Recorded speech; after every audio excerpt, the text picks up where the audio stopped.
কাঠঠোকরার আরো দুটো বন্ধু ছিল, একটা মৌমাছি আর একটা ব্যাঙ। তারা হাতির উপর বদলা নেওয়ার জন্য পরিকল্পনা করলো।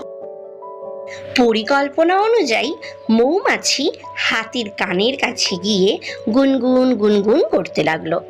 মৌমাছির গান হাতির খুব ভালো লাগলো, সে মোহিত হয়ে শুনতে লাগলো। এই সুযোগে কাঠঠোকরা হাতির দুটো চোখ ঠুকরে দিল। হাতি যন্ত্রণায় ছটফট ছটফট করতে লাগলো। তারপর ব্যাঙটি আর তার সকল ব্যাঙ বন্ধুদের নিয়ে একটা চোরাবালির কাছে গেল আর একসাথে ডাকতে লাগলো। আওয়াজ শুনে হাতি ভাবলো কাছাকাছি কোথাও বুঝি পুকুর রয়েছে। সে ওই আওয়াজ অনুসরণ করে গেল এবং চোরাবালিতে নেমে গেল। এভাবে হাতি ধীরে ধীরে চোরাবালিতে তলিয়ে গেল ও মারা গেল। এই গল্প থেকে আমরা